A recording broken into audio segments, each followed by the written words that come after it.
로마서 1장 8절부터 17절까지인데 16절, 17절 두 절 읽겠습니다.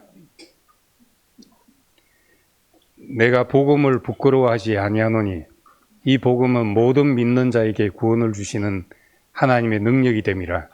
먼저는 유대인에게요 그리고 헬라인에게로다. 복음에는 하나님의 의가 나타나서 믿음으로 믿음에 이르게 하나니 기록된 바 오직 의인은 믿음으로 말미암아 살리라 함과 같으니라. 아멘. 이제 우리가 그리스도인으로 살아가자면 로마서는 한번 좀 깊이 보고 이해할 필요가 있습니다. 이번이 기회가 아닌가 생각됩니다. 집에서도 좀 읽으시고 다른 분들은 뭐라고 하는지 유튜브에도 수없이 늘려져 있으니까 한번 들어보시고 또 교회에서 함께 나누는 기쁨을 또 더 배가시키기 바랍니다. 지난 시간에는 이제 로마서를 왜 전체 맥락, 곧 하나님의 나라라는 큰 틀에서 이해해야 되는지에 대해서 나눴습니다. 오늘은 좀 더 구체적으로 1장 16절, 17절 말씀을 통해서 복음의 의미를 더 상고해 보려고 합니다. 사진이나 동영상 찍을 때 이제 주인공만 초점을 맞추고 배경을 흐릿하게 처리하는 경우가 있습니다. 줌 모임 할 때도 이제 사람 얼굴만 딱 초점을 맞추고 뒷배경을 흐릿하게 하고 이런 기법들이 있는데 그런 것을 이제 아웃포커싱이라고 합니다. 사람이나 특정한 것에 초점을 맞추고 나머지 배경을 흐릿하게 처리하는 기법입니다. 좁은 데만 이제 초점을 맞추기 때문에 주제를 부각하고 또 감정을 거기에 몰입하는 효과가 있습니다. 사진이나 동영상도 그렇지만 실제로 우리가 사물을 인식하고 살아갈 때도 이 아웃포커싱을 할 때가 많습니다. 예를 들어서 정말 사랑하는 사람을 만나면 나는 너만 보여 이렇게 하잖아요. 고백하면은 다른 사람들은 다 투명인간 처리하고 나는 너밖에 안 보여 이런 고백을 하는 거는 그것도 이제 아웃포커싱이죠. 유치원에 애들이 발표를 하고 할 때 부모나 할머니, 할아버지, 여긴 할머니, 할아버지가 많으니까 가서 보면 자기 아들, 딸, 손자, 손녀밖에 안 보입니다. 거기에 포커스를 맞추고 나머지는 그냥 머릿속에 뿌옇게 처리되어 있습니다. 이런 것이 이제 우리는 정말 관심사에 집중하게 하고 우리 뇌는 자연스럽게 늘 상황마다 아웃포커싱을 하면서 살아갑니다. 모든 것을 똑같이 보고 있지 않고 어떤 것은 잘 보이죠. 모자 장사 눈에는 사람들 모자 쓴 것만 보입니다. 신발 장사 눈에는 신발만 보이고 우리 박찬영님 오면 옷부터 보고 하는데 그것이 이제 다 아웃포커싱을 하고 살아갑니다. 근데 문제는 이제 그것만으로는 배경 정보를 알 수가 없고 그 사람이 어떤 자리에 있는지 어떤 맥락 속에서 정확한 좌표를 알 수가 없습니다. 그래서 그 반대 기법을 이제 펜 포커싱이라고 합니다. 사진이나 영상의 앞과 뒤를 전체를 선명하게 초점을 맞추는 방식이죠. 이제 자연 경관을 촬영할 때나 전체 어떤 큰 산을 촬영할 때 보면은 앞이나 뒤나 다 선명하게 이제 그렇게 초점을 맞춥니다. 이 전체적인 상황과 배경 또 어떤 맥락에 있는지를 이제 보여줍니다. 그래서 사진을 찍어서 펜 포커싱이 돼 있을 때는 얘가 지금 일본 가 있구나 중국에 가 있구나 하는 것을 금방 알아볼 수 있죠. 사람에만 초점에 맞추면 이 어디 가서 찍은 사진인지 모를 수가 있습니다. 그래서 나와 관계된 여러 가지 요소들의 관계를 설명할 때 좋은 것이고, 이렇게 펜포커싱을 하는 것은 우리 인식으로 말하자면 객관적인 인식을 하는 것입니다. 아웃포커싱은 하나의 초점을 맞춰서 하는 거니까 자기 할머니 눈에는 자기 손잡밖에 안 보이듯이 그렇게 하는 것이 이제 주관적 인식이죠. 근데 펜포커싱을 잘못하면 너무 이제 어떤 초점 없이 살아갈 수도 있고 초점이 잘 안 잡힐 수가 있습니다. 그래서 어느 것이 맞고 틀린 것이 아니라 아웃포커싱이 필요할 때가 있고 펜포커싱이 필요할 때가 있습니다. 우리는 지금까지 어쩌면은 아웃포커싱의 방법으로 말씀을 이해하고 성경이나 교회도 그런 방식으로 이해했습니다. 이제 그렇기 때문에 초점을 맞춰서 그것만 보기 때문에 우리밖에 없다, 이것밖에 없다, 이런 생각을 하게 됩니다. 이제 그러다 보면 표대는 분명한데 우리가 어떤 위치에 있는지 좌표를 찍을 수가 없습니다. 하나님의 전체 구원의 역사 안에서 지금 이 말씀은 무엇을 의미하고 나는 지금 어디에 있는지 이런 걸 알자면은 전체적인 맥락과 관계 속에서 이제 파악을 해야 됩니다.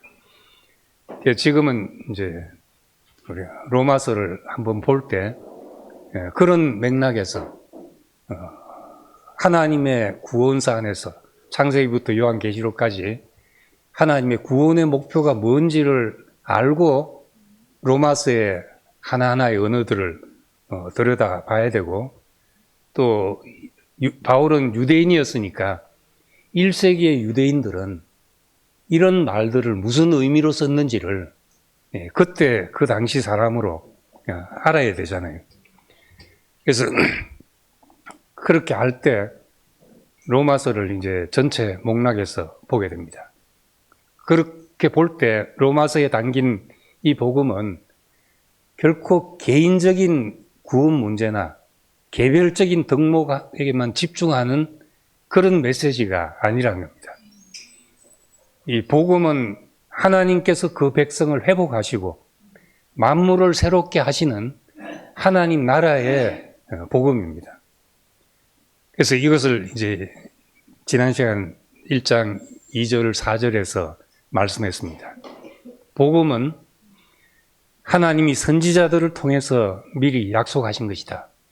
복음은 그의 아들에 관한 것이다. 십자가에 죽으시고 부활하셔서 우리의 주가 되셨다. 그가 우리를 다스리신다. 이것이 하나님 나라의 복음이고, 다른 말로 그 아들의 복음이고 약속하신 복음입니다. 사도행전 2장에도 보면 설교들이 나오는데 그 베드로의 복음의 요지는 역시 이 문제였습니다. 너희가 십자가에 못 박혀 죽인 예수를 하나님이 살리셨고 그를 우리의 주와 그리스도가 되게 하셨다 하는 말입니다.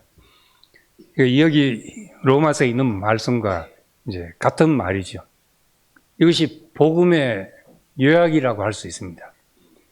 십자가의 죽으심과 부활과 그리스도가 주 되셨다. 이걸 보좌 우편에 앉으셨다는 것도 표현을 하지만 우리의 주님이 되셨다 하는 것입니다. 그런데 이제 바울은 이 말을 또 한마디로 요약하기를 좋아합니다.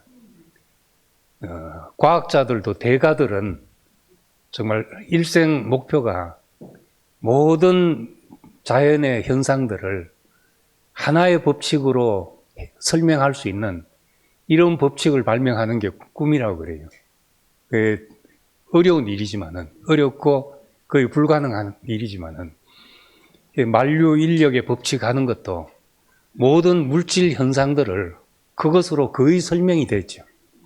근데 시간이 지나다 보니까 이제 양자역학을 해서 그 어떤 미세한 아주 작은 입자의 세계로 들어가니까 그 뉴턴의 법칙이 적용이 안 되고 또 다른 법칙에 적용을 받더라는 겁니다.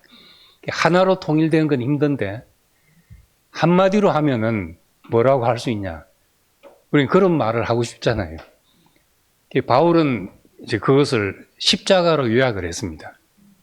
바울의 복음은 십자가의 복음이죠. 근데 이 십자가 안에 주님의 부활과 예수의 주 되심이 다 있습니다. 죽기까지 복종하셔서 십자가에 죽으셨다.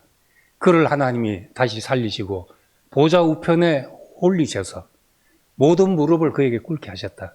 여기에 십자가와 부활과 예수의 주 되심이 다 포함되어 있는 겁니다. 예를 들어서 바울이 예수 그리스도와 그가 십자가에 못 박히신 것 외에 아무것도 알지 않기로 작정했다. 이렇게 말했다고 해서 바울이 정말 아무것도 몰랐냐? 그건 아니거든요. 2장에서 그렇게 말하고 고린도전서 15장에 가면은 우리가 부활이 없다면은 우리 모든 사람들 중에 더 불쌍한 사람들이다. 그렇게 말합니다. 우리가 부활이 없다면 그 무슨 소용이 있냐? 죽음밖에 없다면 가장 불쌍한 사람이 아니냐? 이렇게도 말했고 빌립보서 1장에서는 내가 살든지 죽든지 내 몸에서 그리스도가 존귀되려 한다. 확대되려 한다. 이는 예수의 주 되심을 말하는 거니까 십자가라는 말 속에는 이것이 다 포함되어 있습니다. 근데 이제 사도행전을 우리가 봐왔는데 사도행전에서 누가 하는 복음을 한마디로 하라면 사도행전의 복음은 부활이죠. 예수의 부활을 증거했습니다. 그리고 복음서에 가면은 그것을 이제 하나님의 나라라는 말로 천국이란 말로 요약할 수 있습니다. 때가 찼고 하나님 나라가 가까웠으니 회개하고 복음을 믿으라. 그렇게 말씀했던 겁니다. 근데 오늘 이제 16절, 17절 이 두 절이 로마서 전체를 말해주는 그 핵심 요절이라고 할 수 있습니다. 이제 어떤 문장에서는 그런 걸 논지문이라고 하죠. 그 말하려고 하는 바를 다 담고 있는 글입니다.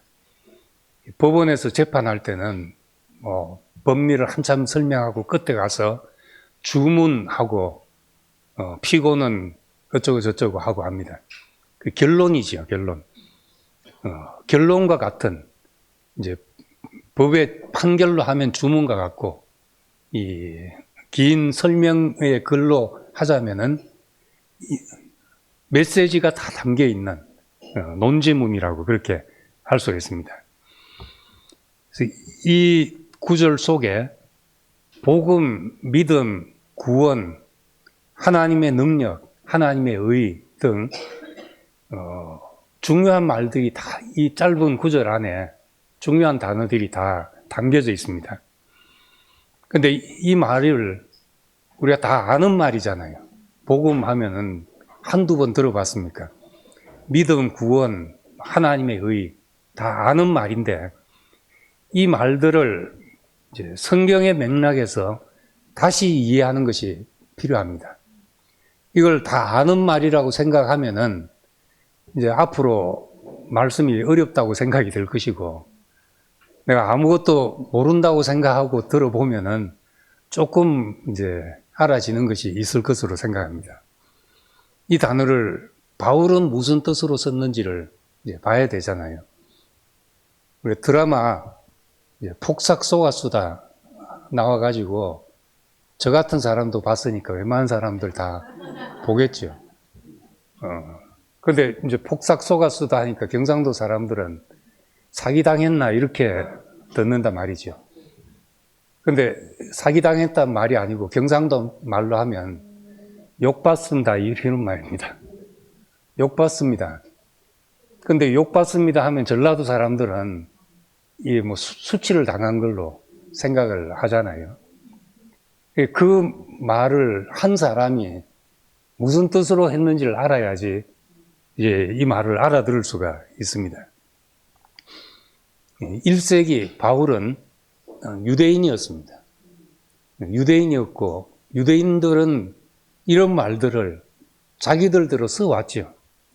그리고 이 로마서는 유대인에 대한 깊은 부담을 가지고 쓴 말입니다. 그러니까 이런 말들을 우리가 지금 기독교에서 하는 식으로 이해해서는 오해되는 부분이 많습니다. 그래서 이제 편협해지고 지엽적인 것을 붙잡고 이런 현상이 생기게 됩니다. 16절에 복음은 모든 믿는 자에게 구원을 주시는 하나님의 능력이다. 내가 복음을 부끄러워하지 않으니 이 복음은 모든 믿는 자에게 구원을 주시는 하나님의 능력이다. 바울은 누구보다도 하나님을 잘 따른다고 생각했던 사람인데 충격적인 방법으로 뒤돌아서게 됐습니다. 자기 인생을 그렇게 뒤바꿔 놓은 복음, 그것을 가지고 지금 이 말씀을 하기 때문에 로마서는 왜 자신이 뒤돌아서게 되었는지 말하는 사도 바울의 고백서와 같습니다. 삶의 이유와 목적이 다 이 복음이 되었기 때문에 이 바울은 복음을 말하는 것은 자신의 삶의 이유와 목적을 말하는 것과 같습니다. 바울을 사로잡았던 그 복음의 강한 능력은 뭔가? 그것은 바로 복음이 모든 믿는 자에게 구원을 주시는 하나님의 능력이라는 겁니다. 먼저는 유대인에게고 또한 헬라인에게도 했는데 이 말이 로마서에 여러 번 반복돼 나옵니다. 첫째는 유대인에게요. 또한 헬라인에게로다. 이것은 그냥 서열을 나열한 것이 아니라 로마서 전체의 중요한 관심사입니다. 유대인과 이방인, 서로 만날 수 없는 다양한 계층의 사람들이 어떻게 그리스도 안에서 하나가 될 수 있는가 하는 문제, 답이 없어서 하는 말이 아니라 답을 가지고 이 얘기를 해나가고 있습니다. 그래서 로마서 9장부터 11장 보면은 로마서 9장 11장이 이 문제를 가장 깊이 다루고 있는 성경 속에서도 이방인과 유대인이 어떻게 만나지는가를 가장 깊이 다루는 장입니다. 만약에 로마서를 우리가 믿음으로 의롭게 된다 이 주제만 가지고 보면은 신학을 한 사람들조차도 그렇게 하는 사람이 많은데 9장에서 11장은 그 주제에서 빗나간 다른 삽입된 이야기로 보는 사람들도 있습니다. 그렇지만 하나님의 나라의 복음, 이 안에서 하나님이 지으신 모든 것이 연결되고 만나고 회복된다는 관점에서 보면은 9장에서 11장이 삽입된 이야기가 아니라 중요한 이야기를, 이 복음의 중요한 이야기를 담고 있는 그런 부분입니다. 그래서 모든 사람에게 미치는 복음이다. 그 얘기를 하고 있고 17장에서는 이 복음 안에서 이제 어떤 일이 일어나는지를 설명을 합니다. 복음에는 하나님의 의가 나타난다. 그렇게 말합니다. 복음에는 하나님의 의가 나타난다. 하나님의 의라고 하면은 뭐가 하나님의 의입니까? 지금 말하긴 그래도 나름 이해는 하고 계시죠? 전통적으로는 죄인이 예수를 믿을 때 우리를 의롭다고 여기시는 그 하나님의 일하심을 하나님의 의라고 말합니다. 우리가 의인은 아니지만은 우리를 의롭다고 여기시기까지 하나님이 일하신 일, 이것이 하나님의 의라고 이야기를 합니다. 이것도 물론 이제 성경적인 의미를 담고 있습니다. 하지만 지금 1세기에 바울이 유대인들을 향해서 이 하나님의 의를 말했을 때 이건 무슨 의미였겠는가를 다시 볼 필요가 있는데, 구약에서 의라는 말은 하나님과 이스라엘의 언약 관계에서 나온 말입니다. 하나님과 그 백성의 언약에 대해서 하나님이 얼마나 신실하신가, 그것을 하나님의 의라고 말합니다. 이건 쌍방에게 적용되는 말이니까 하나님의 신실하심에 대해서 우리가 받아들이고 그 언약을 이행하는 것이 우리의 신실함이죠. 그래서 이 의는 신실함인데, 하나님의 신실함, 이건 서로에게 적용되는 말입니다. 그렇기 때문에 이제 공동 번역을 번역할 때는 그런 맥락을 이해하고 이 하나님의 의를, 하나님께서 인간을 당신과 올바른 관계에 놓아주시는 길이라고 번역을 했습니다. 의를 하나님과 인간이 올바른 관계에 놓아주시는 길. 이스라엘 사람들이 하나님과 그 백성의 언약 관계 안에서 의라는 말을 썼기 때문에 이렇게 이제 번역했던 겁니다. 바울은 구약을 잘 알고 있었던 유대인들이기 때문에 유대인들이 설득되도록 로마서를 지금 쓰고 있습니다. 하나님의 의는 하나님의 언약에 대한 하나님의 신실함입니다. 그런데 이제 그 당시에 과연 하나님은 의로우신가? 이런 의문을 가질 때였습니다. 하나님은 이스라엘에게 신실하신가? 유대인들은 여전히 식민지에서 벗어나지 못한 자신들에게 정말 하나님이 그 약속에 신실하시기를 고대하고 있었던 것입니다. 그리고 의문을 품는 사람들도 있었겠죠. 이런 상황에서 바울은 그 고대함이, 그 하나님의 신실하심을 기다리는 그 기다림이 예수 그리스도를 통해서 이루어졌다고 선포하는 겁니다.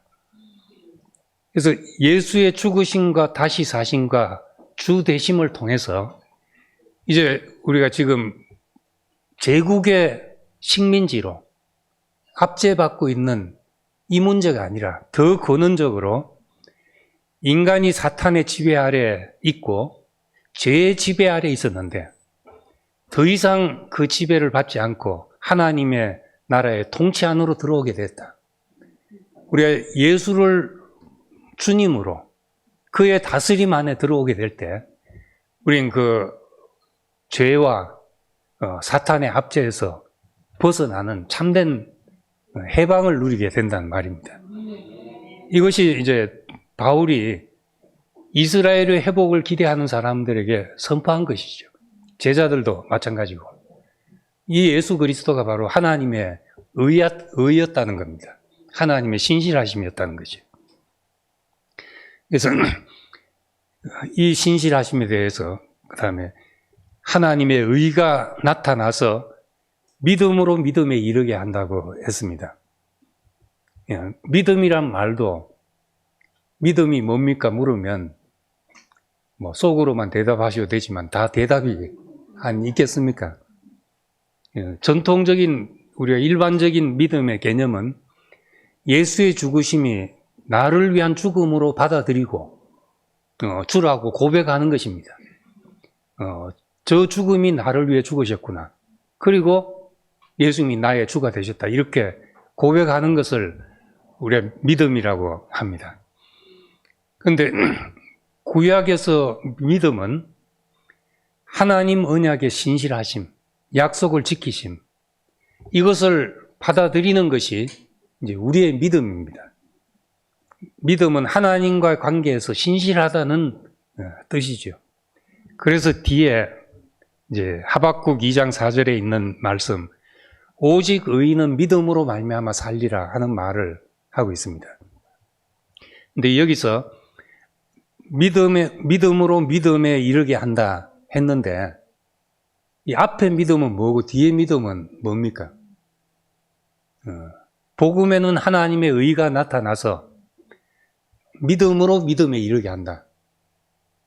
그럼 앞에 믿음은 뭐고 뒤에 믿음은 뭡니까? 쉽게 생각하고 넘어가면 같은 말을 두 번 반복해서 강조한다. 오직 믿음으로 이렇게 생각할 수도 있습니다. 근데 이제 그 뒤에 그 하박국 2장 4절을 보면은 오직 의인은 믿음으로 말미암아 살리라 이렇게 인용했습니다. 그런데 우리 이제 하박국 2장 4절을 이 구절을 찾아보면은 조금 다른 것이 의인은 그의 믿음으로 살리라 이렇게 말했습니다. 의인은 그의 믿음으로 살리라. 그가 누굽니까? 하나님의 믿음입니까? 우리 믿음입니까? 하나님의 믿음이라고 여기는 좀 우세하네요. 한 데도 있고 우리 믿음이라고 한 데도 있습니다. 그러니까 바울은 이 말을 빼버렸습니다. 하나님 믿음인지 우리 믿음인지 빼버리고 오직 의인은 믿음으로 말미암아 살리라. 이제 이렇게 말함으로써 이 두 가지를 다 담고 있는 거죠. 그래서 이제 앞에 믿음으로 믿음에 이르게 된다는 말을 하게 된 겁니다. 앞에 믿음은 하나님의 신실하심이죠. 그리고 그 믿음으로 우리의 믿음에 이르게 된다는 뒤의 믿음은 우리의 신실함을 말합니다. 복음의 근원은 하나님의 신실하심 때문이고 복음의 목표는 우리의 신실함이 이루어지도록 하는 것이죠. 우리의 신실함이 이루어지는 것. 복음에는 하나님의 신실하심이 났는데 그 신실함으로부터 우리의 신실함, 하나님과의 약속에 맺은 백성의 신실함, 즉 순종이 나타나게 됐다는 말입니다. 그래서 지난주에 잠깐 언급하고 넘어간 이제 5절을 보면은 5절에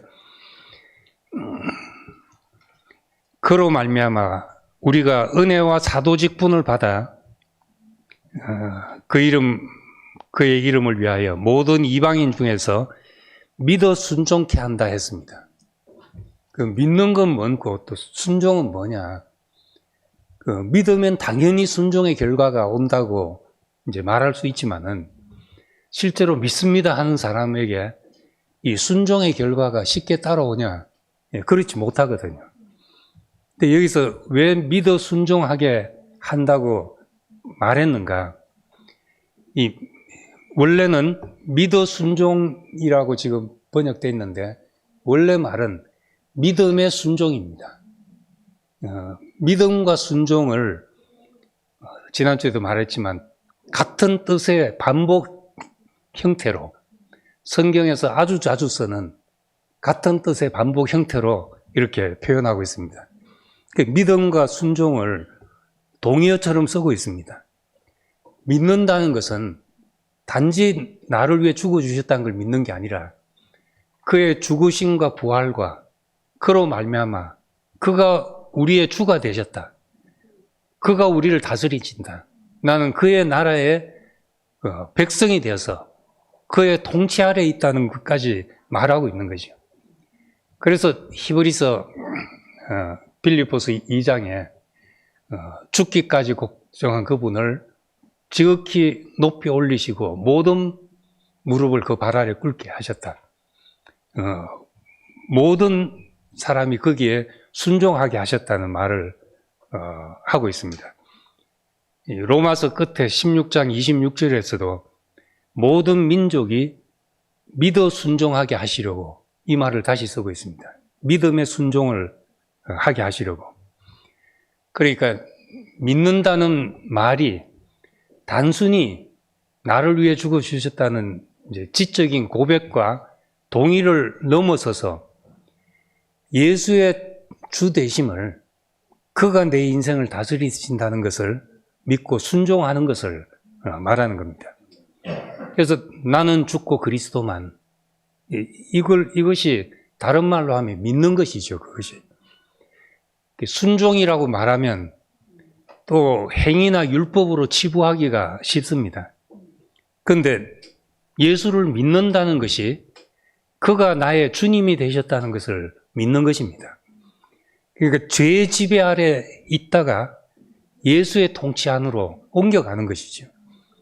우리 삶 전체를 통해서 그리스도의 주되심이 이루어지게 하는 것이 그것이 이제 복음의 완성이니까 이것은 그분의 신실함으로 시작해서 우리의 신실함으로 맞춰진다는 겁니다. 하나님의 약속에 대한 신실함 때문에 우리의 순종이 따르게 된다는 말씀을 하고 있습니다. 그 믿음에 대해서 믿음의 순종이라는 것까지 같이 생각할 때 로마서에서 해나가는 말들이 이제 더 쉽게 우리에게 다가올 수 있습니다. 그래서 복음과 이 로마서를 더 넓은 시야로 본다면은 이렇게 달라질 수가 있습니다. 복음은 하나님께서 그 언약의 신실하심을 그리스도 안에서 나타내시고 우리를 구원하신다는 그 약속이 죄와 사망과 사탄의 권세 아래 있던 우리를 해방시키셔서 유대인이든 이방인이든 모든 믿는 자들을 불러 모아서 그의 나라의 백성을 삼으시는 이 하나님 나라의 이야기죠. 하나님 나라의 메시지입니다. 그래서 우리의 구원은 하나님의 나라의 회복 안에 있는 것이지 내가 죄가 어떻게 되냐 하는 이런 문제, 그것이 틀린 문제가 아니라 큰 것 안에서 우리가 경험해가는 한 부분이라는 것을 알아야 된단 말입니다. 우리의 믿음은 단순히 내 영혼의 안위를 위한 것이 아니라 하나님과의 언약에 응답하며 사는 우리의 반응입니다. 이 땅에 하나님 나라를 살아내는 이제 이 믿음의 순종. 그렇기 때문에 우리의 순종은 우리의 공로가 아니라 하나님의 신실하심이 마중물이 되어서 우리 안에서 일어나는 반응이죠. 믿는다는 말이 머릿속에서 일어나는 어떤 그런 것으로 생각하기 때문에 이 바울은 믿음의 순종이라는 말을 써서 우리의 몸 전체가 믿어지는, 다시 말해 순종이 되는 그런 길을 가도록 우리를 초청하고 있는 말씀입니다. 그래서 이 부르심에 합당하게 행하라는 말이 그래서 나온 겁니다.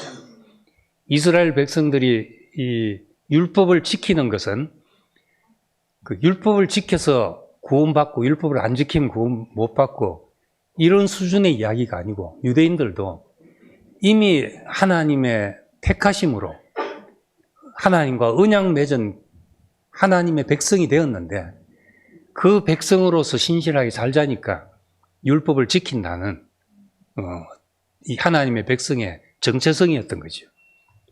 그와 마찬가지로 우리는 이 예수 안에서 이루신 그 하나님의 일을 하나님의 신실하심으로 우리에게 인식이 되면은 우리는 그것이 우리의 순종으로 이어지는 이제 그 말을 하나님의 의가 나타나서 예수 그리스도 안에 하나님의 의가 나타나서 믿음으로 믿음에 이르게 된다는 말로 이제 복음을 설명하고 있습니다.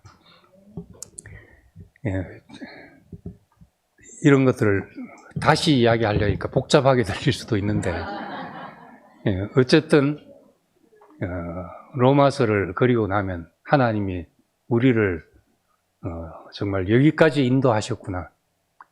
우리의 좌표가 찍어지고 하나님의 큰 구원의 경륜 안에서 내 위치가 발견될 수 있기를 바랍니다. 기도하겠습니다. 아버지 하나님, 참 우리 눈을 열어서 주의 법에 기이한 것을 보게 하시고 우리가 참 좁게 보던 것을 넓혀 주셔서 우리가 어디에 있는지를 알게 하시고 하나님의 큰 구원의 경륜 안에서 내가 경험하고 또 맛보고 한 모든 것들이 자리매김 되기를 원합니다. 예수 그리스도의 죽으심과 부활을 통해서 하나님의 의와 신실하심을 우리에게 보게 하셔서 예수의 주 되심에 우리가 순종하는 사람이 되기를 원합니다. 이 복음이 참 우리 인생을 바울을 돌려놓았듯이 우리 인생을 그렇게 돌려놓는 귀한 말씀이 되기를 원합니다. 예수님 이름으로 기도드립니다. 아멘.